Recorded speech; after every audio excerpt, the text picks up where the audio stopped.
Menschheit hat länger gelebt, als sie in Zukunft noch leben wird.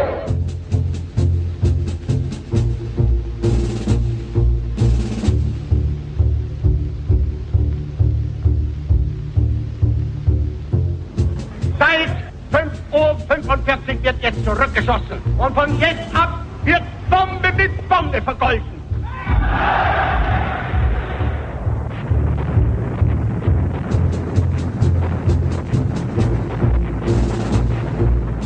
We believe that the Nazis and the fascists have asked for it, and they're going to get it.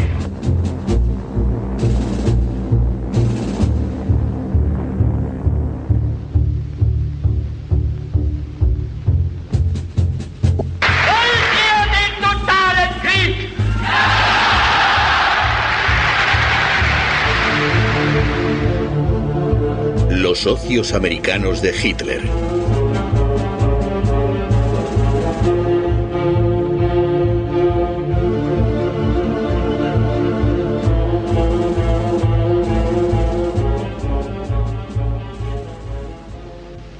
En las estadísticas del Reich las denominaban empresas enemigas con participación norteamericana. Durante la guerra aún eran 553. Entre ellas nombres conocidos como Coca-Cola, Kodak y American Express. Enemigas eran las menos. Algunas mantenían estrechas relaciones con los nazis. En el caso de 4 grandes empresas estadounidenses y sus filiales alemanas, Hitler podía incluso considerar amigos a los jefes de las multinacionales. Sin ellos no habría podido hacer la guerra. Le consideraban el hombre que en breve tendría Europa a sus pies. Noviembre de 1941. Poco antes de la entrada en guerra de los Estados Unidos, el presidente norteamericano Roosevelt atacó a un grupo de industriales estadounidenses. The all-inclusive whole of our vast industrial machine. That output cannot be hampered by the selfish obstruction of any small minority, a small but dangerous minority of industrial managers who perhaps hold out for extra profits or for business as usual.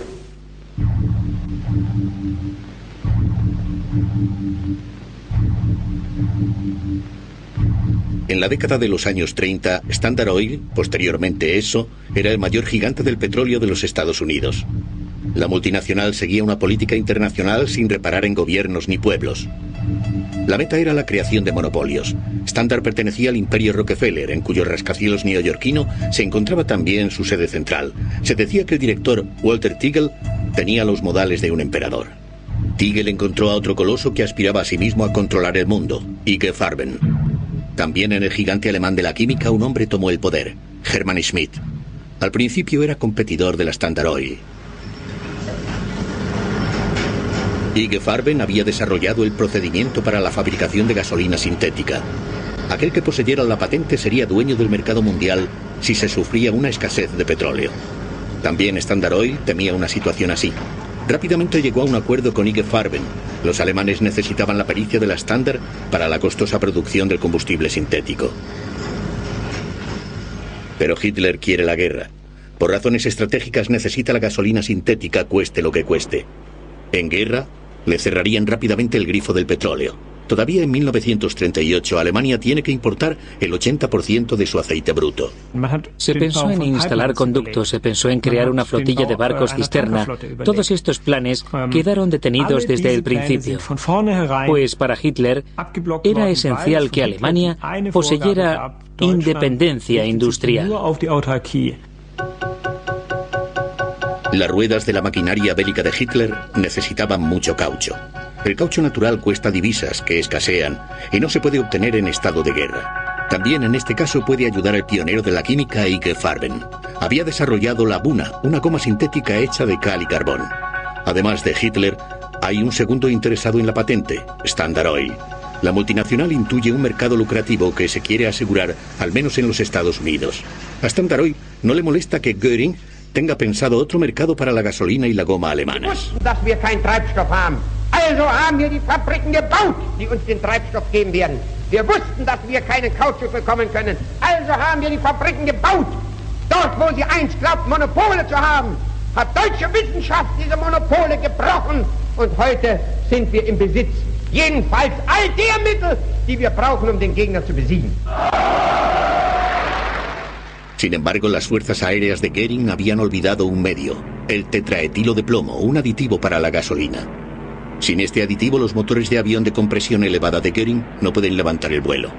No obstante, Hitler necesita una aviación en condiciones de operar para las próximas conquistas en el este. Goering ruega a los directivos de IG que vuelvan a llamar a la puerta de los amigos norteamericanos. Standard Oil es el mayor fabricante mundial de este aditivo.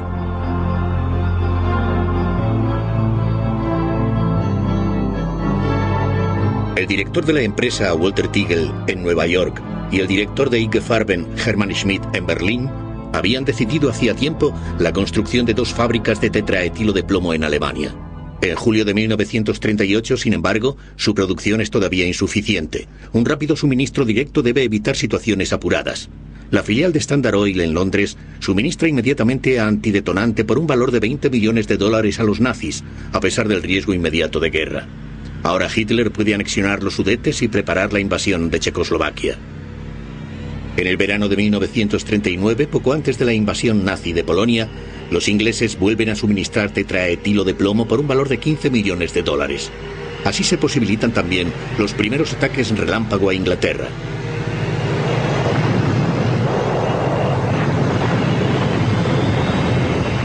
La guerra aumenta la dependencia del petróleo de Hitler. La producción sintética en Alemania solo aporta la mitad de la cantidad necesaria.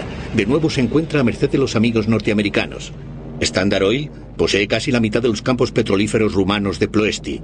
Se trata de la fuente de aceite bruto más importante de Alemania. Desconfiado como es, Hitler arrincona a los rumanos. Dejan de tener voz en la sociedad petrolífera rumano-americana de la que son socios y tienen que ceder a la Luftwaffe la protección de los campos petrolíferos. Sin embargo, Hitler aún necesita más. Por una correspondencia que se encuentra en el archivo militar de Friburgo, se demuestra que los nazis necesitaban sin falta lubricante de petróleo residual y que únicamente los Estados Unidos podían suministrarlo. El suministro era indispensable para la guerra y debía realizarse durante la misma. De hecho, los Estados Unidos suministraron este lubricante incluso estando en guerra, por lo que yo sé, en cantidad suficiente para todos los años de la guerra. El lubricante de petróleo residual es un valioso subproducto del petróleo que se necesita, por ejemplo, para motores de tanques. El Tercer Reich sigue necesitando gasolina y diésel de los Estados Unidos. Los barcos de los amigos norteamericanos toman petróleo en el Caribe. Los barcos cisterna suelen navegar bajo bandera panameña. En el Atlántico acechan buques de guerra británicos que intentan torpedear con un bloqueo naval el suministro de petróleo para Hitler.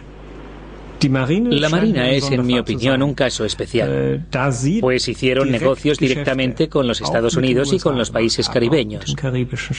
Se pueden demostrar negocios directos, no por medio de facturas, pero sí con notas de actas, en donde se ve claramente que se inician los tratos, que se sabe también que son negocios germano-estadounidenses. Asimismo, que se paga también con divisas en curso, que los precios suben durante la guerra y que todo estaba autorizado por las altas instancias. Por un combustible diésel de alta calidad, el general en jefe de la Marina puede exigir $500.000 de divisas que escasean.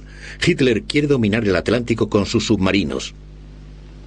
También para los suministros de diésel puede contar con la ayuda de sus amigos estadounidenses. Además de Standard Oil, se trata principalmente de Texaco, del amigo de Hitler, Torkil Riva, un norteamericano de origen noruego, que también tiene relaciones con el servicio secreto alemán, cuyos hombres de confianza elogian a Riva. Se certifica que es pro-alemán y se le clasifica como sincero admirador del Führer.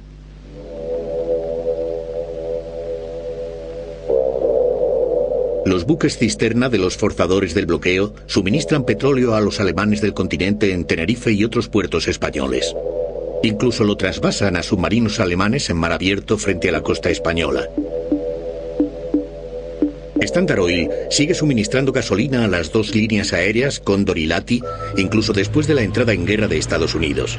Los aviadores de estas líneas transportan espías, oro y divisas a América Latina y regresan con metales nobles de importancia bélica. El 22 de septiembre de 1939, poco después del inicio de la Segunda Guerra Mundial, IG Farben y Standard Oil habían llegado al acuerdo de proseguir sus relaciones comerciales, aun en el caso de que los Estados Unidos entraran en guerra. La Haya, principios de septiembre de 1939. Los directores de Standard Oil e IG Farben llegan a un acuerdo secreto. IG Farben quiere evitar el embargo de sus patentes por los países enemigos. La multinacional estadounidense, Amiga, parece un sitio seguro para ellas. Para la transmisión de la patente Buna de goma sintética, Standard Oil tiene que comprometerse por orden del Ministerio de Economía del Reich a utilizar la patente únicamente con autorización de los alemanes. El jefe de la empresa, Tigel, acepta el trato. El ataque de los japoneses a Pearl Harbor desencadena la guerra en el Pacífico. Por ello, los norteamericanos quedan incomunicados con su mayor proveedor de caucho, Malasia. A pesar de la escasez de goma en los Estados Unidos, Standard Oil se atiene a su acuerdo con los alemanes. El procedimiento Buna no debe caer en manos de rivales como Goodyear. El influyente senador Baru, al que el presidente Roosevelt ha confiado una investigación, se dirige a la nación. We find that the existing rubber situation to be so dangerous that unless corrective measures are taken immediately, this country will face both a military and civilian collapse. Al mismo tiempo, hay que racionar la gasolina en este país donde abunda el petróleo. Numerosos norteamericanos, también diputados del Congreso, culpan de ello a las sociedades petroleras que siguen aprovisionando a los nazis y retienen además la patente del caucho.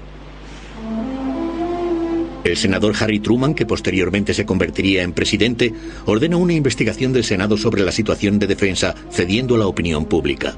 Le apoya a Thurman Arnold, especialista en cárteles del Ministerio de Justicia. A Arnold le molestaban hacía tiempo Standard Oil y sus poderosos jefes, entre ellos Tigel. Ya antes había intentado inútilmente imponer una multa de $50.000 a la multinacional por sus negocios con el enemigo. Con una mención de su importancia para los Estados Unidos en guerra, los directores habían conseguido rebajar el importe a $1.000. En la sesión del Senado, Arnold acusa a Standard Oil de una conspiración prolongada a favor de los nazis por seguir reteniendo la patente del caucho. En una posterior conferencia de prensa, Truman habla de traición.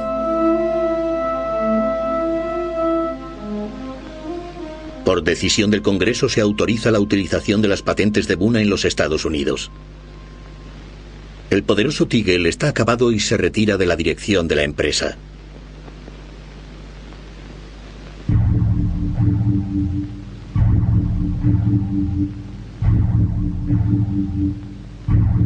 El Führer y el Opel Blitz eran camaradas inseparables. Hitler y sus soldados lo utilizaron para el avance y después también para la retirada. Hitler era el espíritu de Opel. Lo que esto debía significar estaba claro: rendimiento, orden, fidelidad. Ya a principios de la década de los años 30, Opel, filial de la multinacional estadounidense General Motors, comienza a fabricar camiones militares. Al principio, sin embargo, en 1935, Hitler no habla de guerra, quiere el coche del pueblo. Die Aufstellung war beherrscht von dem Willen des Führers. Schafft den deutschen Volkswagen. Opel cree tenerlo ya con el P4, el coche pequeño más económico de su época. La empresa quiere el encargo, pero no lo consigue. Hitler quiere un vehículo de uso también militar, que los camaradas del pueblo puedan pagar para sus excursiones por Europa. En un principio, el coche cubo se convierte en el modelo de coche del pueblo más corriente.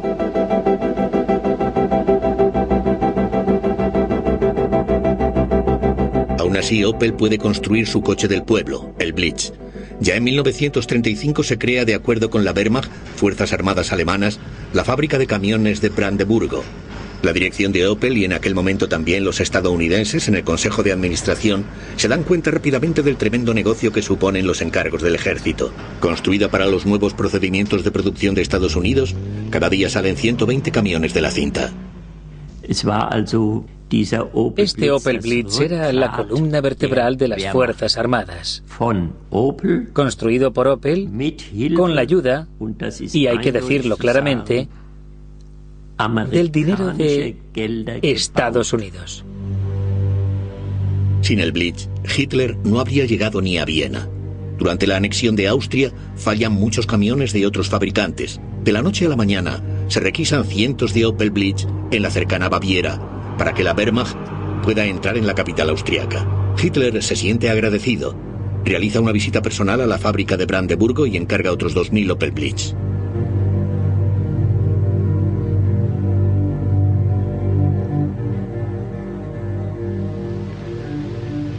Durante la década de los años 30 y al inicio de la guerra hay un estadounidense que se ocupa de forma especialmente activa de las posesiones de GM en Alemania, James D. Mooney, el vicepresidente de la empresa. Por sus esfuerzos para la conversión de Opel en importante fábrica de armamento, Hitler le confiere en 1938 la Orden del Águila, la mayor distinción del partido para extranjeros. El Opel Blitz pasa las pruebas de fuego donde quiere que se lo utilice, en las conquistas del Este, la anexión de los Sudetes y la invasión de Checoslovaquia, pero también en las campañas relámpago hacia el oeste. En pocas semanas quedan sometidas Holanda, Bélgica y Francia.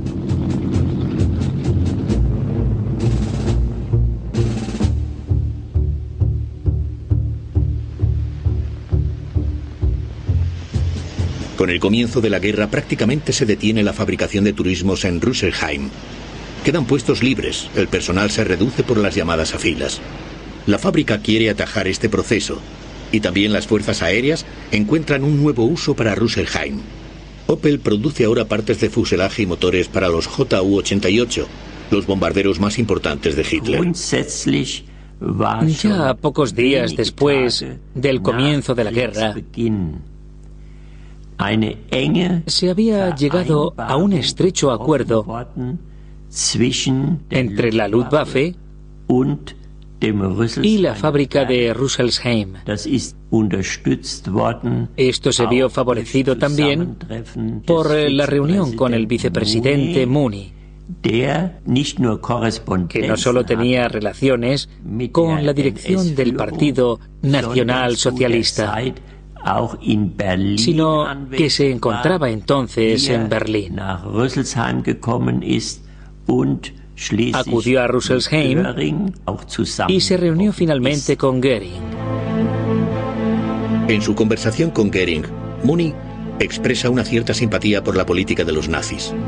También él opina que Alemania había recibido un trato demasiado duro por parte de Francia e Inglaterra después de la Primera Guerra Mundial. Göring anima a Mooney a que haga de intermediario entre los países en guerra. Mooney lo consulta con el presidente Roosevelt y este accede a ponerse a disposición como moderador. Roosevelt desea a Mooney buena suerte en su misión. Berlín, febrero de 1940. Una carta aduladora al querido canciller del Reich abre a Mooney el acceso a Hitler en la nueva Cancillería del Reich. En un diario que nunca llegó a publicarse por oposición de General Motors, Mooney informa sobre su conversación con Hitler. En su informe a Roosevelt, describe a Hitler como acogedor y amistoso. Sin embargo, las exigencias megalómanas del Führer, que quiere que se reconozca a la Alemania nazi como potencia mundial, tienen a Roosevelt sin cuidado. Mooney ha desempeñado su papel de idiota útil. Messerschmitt, el subsecretario del Departamento de Estado, califica a Mooney posteriormente de fascista. El curioso episodio en torno a Mooney, el amigo de los nazis, no tuvo influencia alguna sobre el curso de la historia. Opel siguió fabricando vehículos militares, más de 100.000 tan solo en los años de guerra, que se necesitaban urgentemente debido a las elevadas pérdidas. El general von Schell, encargado de camiones de Hitler, certificó a Opel en 1941 que la guerra no habría podido llevarse a cabo sin la empresa. Entretanto, se había perdido la campaña aérea contra Inglaterra. Opel no podía construir Ju-88 con tanta rapidez como caían del cielo. Todo esto tiene un efecto positivo sobre los beneficios, lo que despierta envidias y rivalidad en el partido y los ministerios. En 1941, General Motors rechaza una oferta para vender Opel y retirarse de Alemania. En una misiva al comisario del Reich para propiedades enemigas, GM declara que justo había comenzado a identificarse con el destino global de Alemania. El trasfondo, sin embargo, son consideraciones de tipo financiero. GM acababa de anular físicamente en los Estados Unidos sus posesiones alemanas, ganando en el proceso $22 millones. Si el Reich le hubiera concedido una indemnización, habría tenido que declararla. Durante los 2 primeros años de guerra, los directivos estadounidenses permanecieron en sus puestos, aproximadamente hasta mediado el año 1941, cuando comenzaron a ponerse nerviosos y a retirarse de Alemania. Lo que significa que las juntas directivas de estas empresas norteamericanas seguían estando compuestas por ciudadanos estadounidenses. Los directivos norteamericanos se dirigieron al comando de armamento alemán y aclamaron: ¿cuántos camiones tenemos que suministrar? ¿Cuántos trabajadores forzados necesitamos? Conseguidnos personal y materiales. ¿Qué papel desempeñamos en el plan de producción global? Los estadounidenses vieron que su cliente tenía unas necesidades determinadas e hicieron todo lo posible por satisfacerlas lo más eficientemente posible. Mientras tanto, General Motors obtiene unos beneficios inmensos de la producción norteamericana de armamento que ahora organiza Mooney. Como oficial de reserva de alta graduación, se considera un patriota. El jefe de Mooney, Sloan, aportó la filosofía comercial para ello. Una empresa internacional que opera en todo el mundo debería llevar a cabo sus actividades bajo puntos de vista estrictamente económicos, sin tener en cuenta la actitud política del país en el que se desarrollan. No somos una institución benéfica, conseguimos beneficios para nuestros accionistas. Una vez comentábamos, menuda ironía, aquí se fabrican los camiones para luchar contra los norteamericanos. Sí, así era. Y, sin embargo, no sufrimos ningún ataque. Pensamos que era comprensible. Los norteamericanos no iban a ser tan estúpidos como para reducir a escombros su propia fábrica. Los norteamericanos no son estúpidos. Los bombarderos estadounidenses destruyen casi por completo la fábrica de Brandeburgo el 6 de agosto de 1944. No obstante, General Motors se embolsa años después una indemnización de $32 millones de los contribuyentes estadounidenses.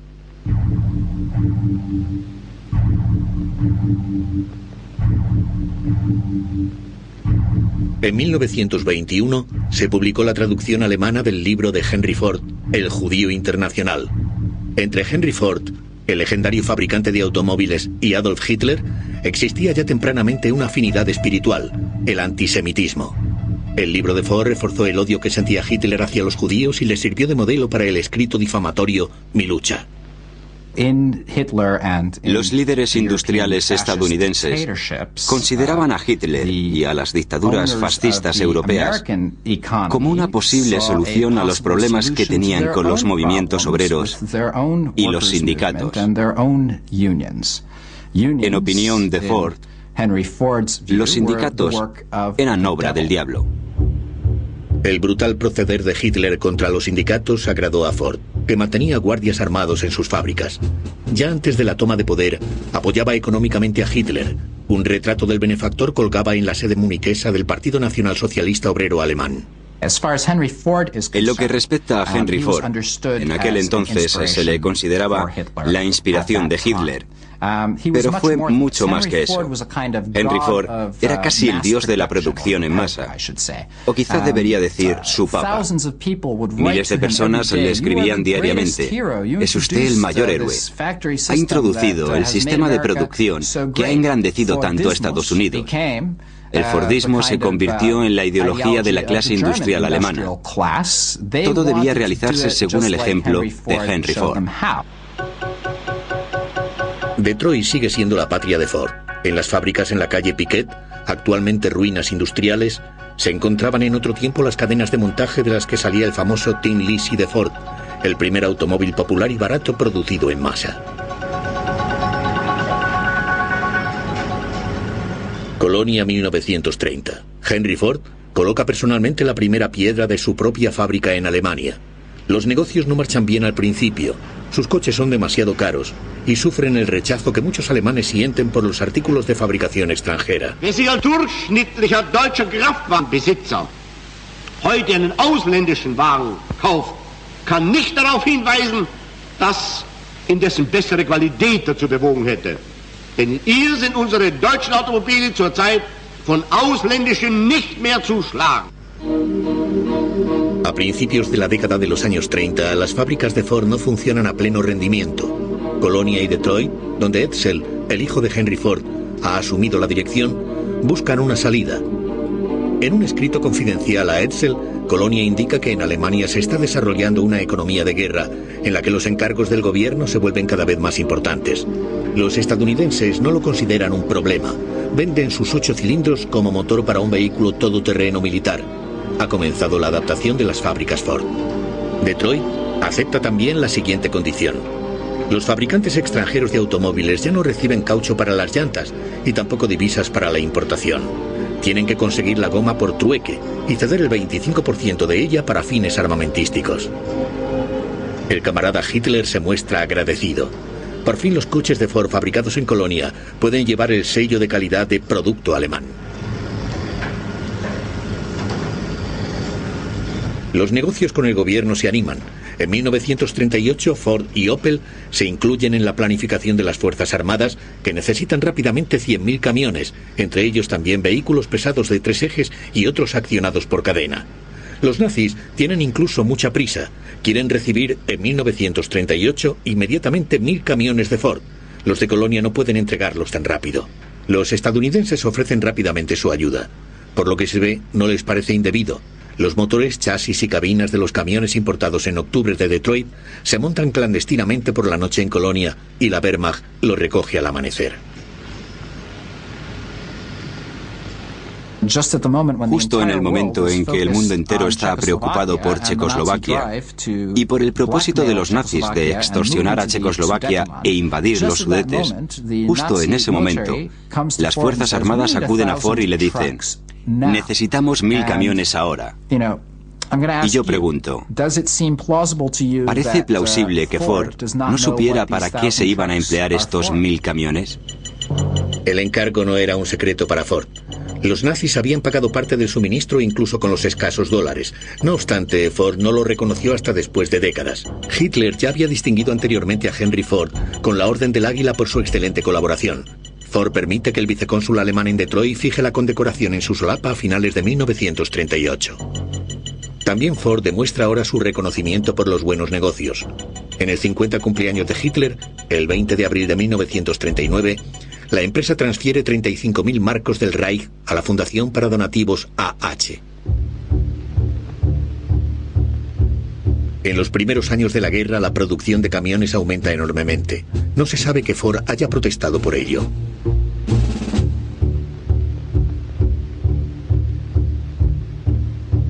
Cuando Henry Ford se entera que la fábrica de Dearborn debe producir 6.000 motores para la Royal Air Force británica, se opone. Solo acepta encargos para la defensa de los Estados Unidos, escribe al Daily Mail londinense. Sin embargo, Ford no tiene nada en contra de que las fábricas francesas bajo ocupación alemana trabajen a pleno rendimiento para la Wehrmacht y produzcan 1.000 camiones al mes. El director de Ford Francia, Maurice Dollfus, quiere conservar la fábrica para la familia Ford. Se opone a la influencia de los de Colonia y se siente directamente responsable ante los Ford padre e hijo. También después de la entrada en guerra de los Estados Unidos, hace llegar a Edsel Ford informes de éxito. Todavía en junio de 1942, Edsel Ford agradece a Dollfus su actuación ejemplar. En Colonia, Ford solo puede producir los suministros para las Fuerzas Armadas con ayuda de trabajadores forzados. Se alojan en el recinto de la fábrica. En los años finales de la guerra, Ford da trabajo además a miles de presos de campos de concentración que toma prestados de las SS por 2 euros al día. Las condiciones de vida y de trabajo son brutales. En la fábrica había policías. Había un nazi que llevaba una insignia. Llevaba aquí una cruz gamada.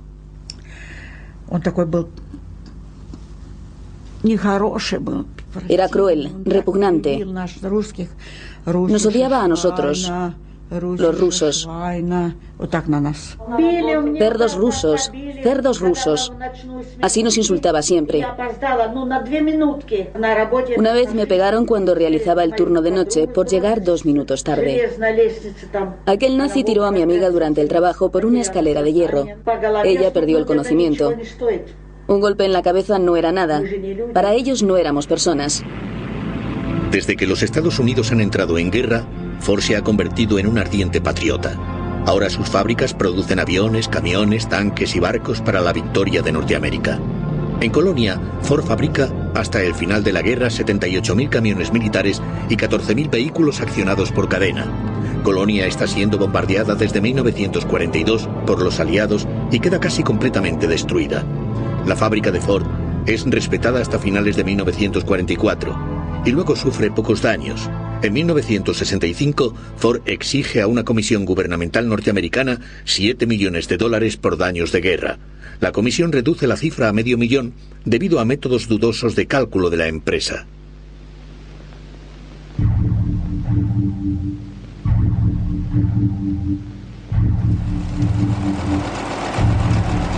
IBM ya fabricaba entonces los precursores de los ordenadores actuales. En Alemania lo hacía la empresa propiedad de la multinacional Deutsche Hollerith Maschinen AG de Omagh. Por medio de tarjetas perforadas, podían procesar rápidamente cifras para estadísticas, asientos y cálculos e imprimir los resultados.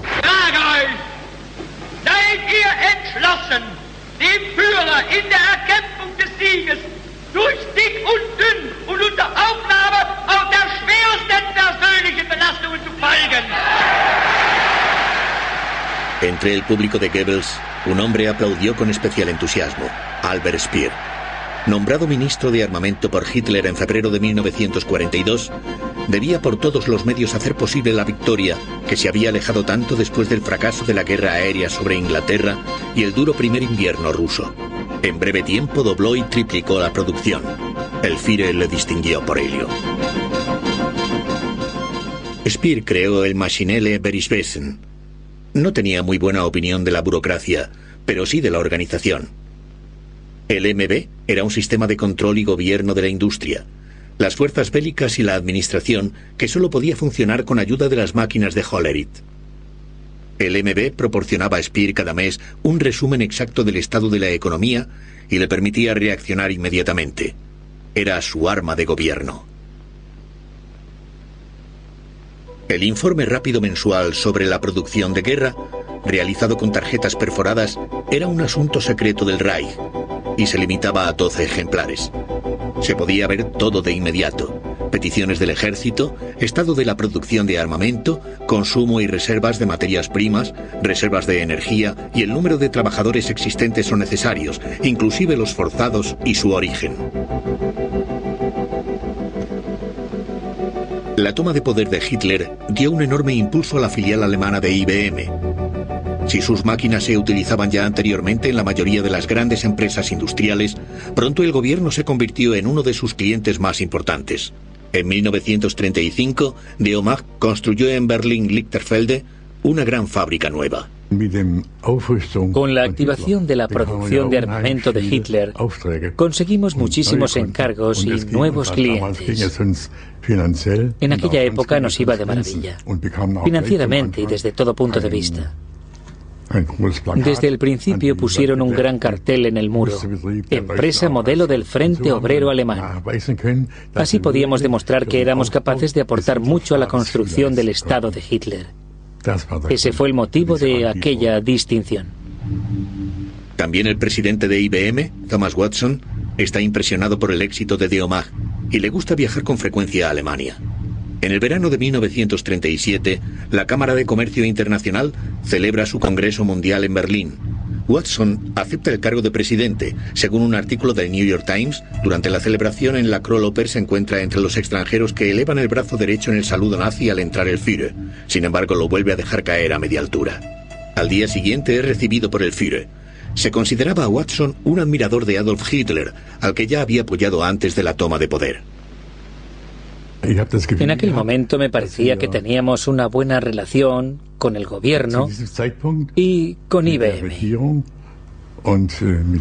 Watson afirmó públicamente, lo que luego reflejó la prensa, que Hitler se encontraba en el camino correcto con sus planes y que todo iba a salir bien. Nosotros, naturalmente, estábamos encantados. También Watson recibe la Orden del Águila del Führer. Se la coloca Hallmarschall, que entonces era todavía el ministro de Economía nazi. Watson sigue convencido de que Alemania se encuentra en el camino correcto, incluso después del programa nocturno del Reich, durante el que los nazis proceden de forma extremadamente brutal contra los judíos. Aunque los periódicos norteamericanos dejan bien claro el objetivo de los nazis, el exterminio de los judíos.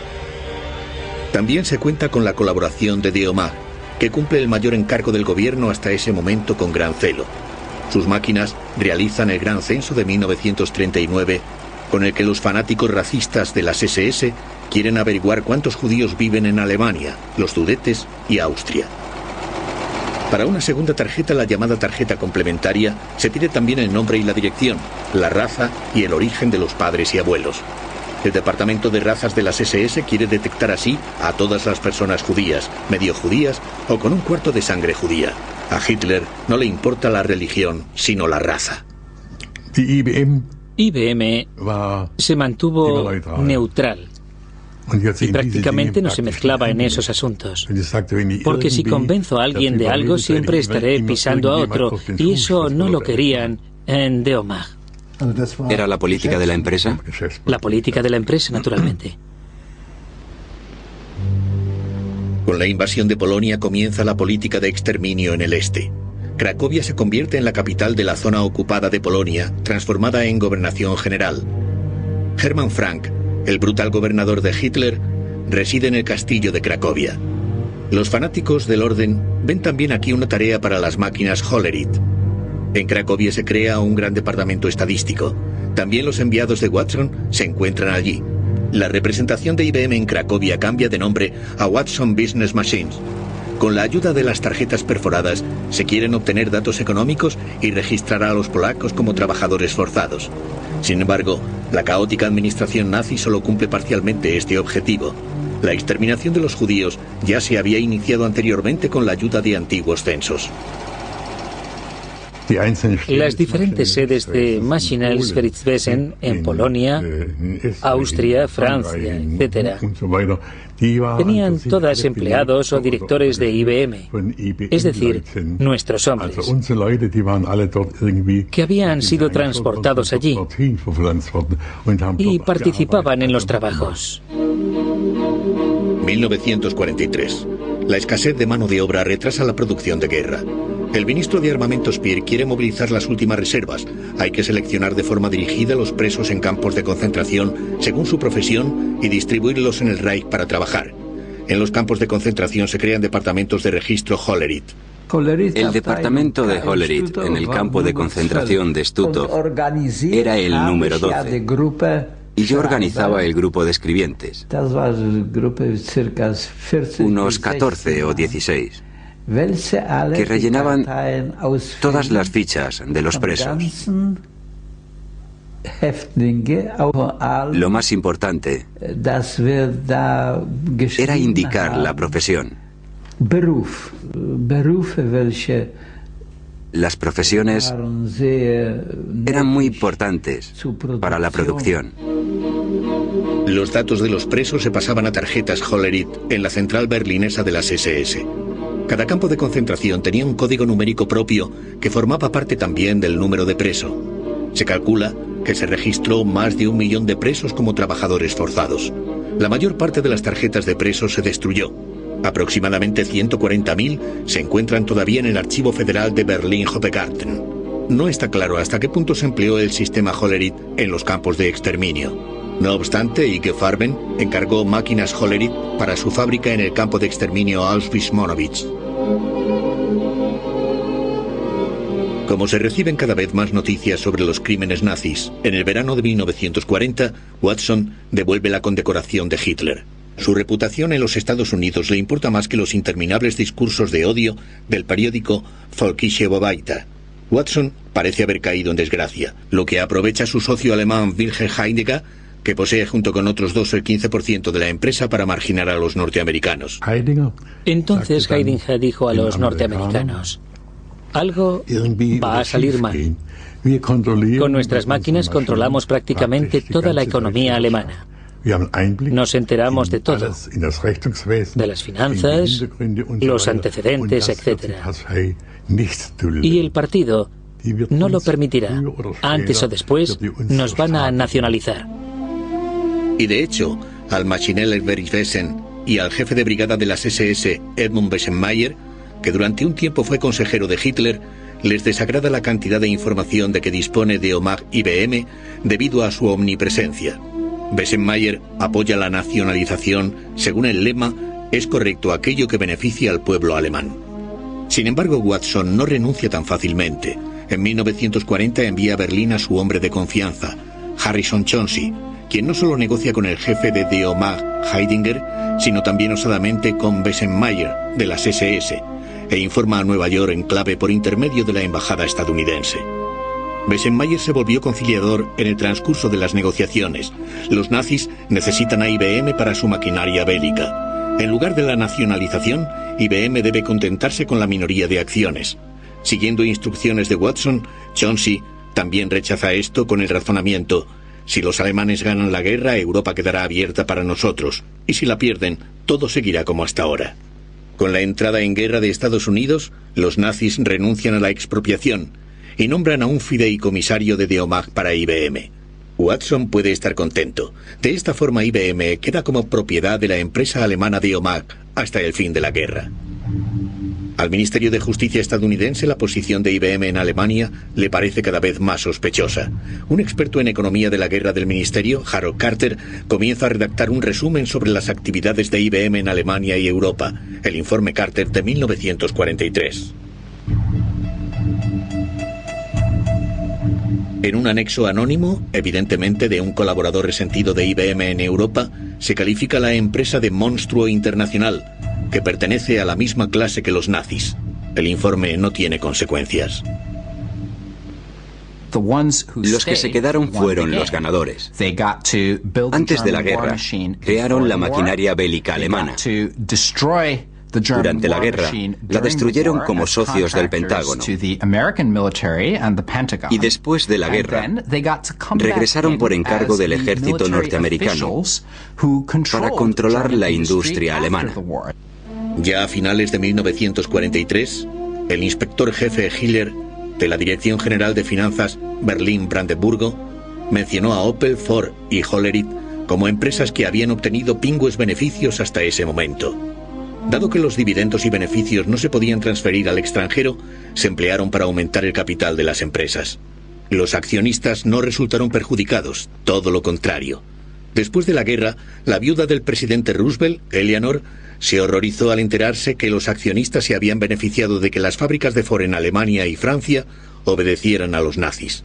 El 19 de septiembre de 1945 escribió en el New York Times: «Las complicaciones comerciales tienen un extraño efecto sobre nuestro patriotismo y nuestro sentido de la ética».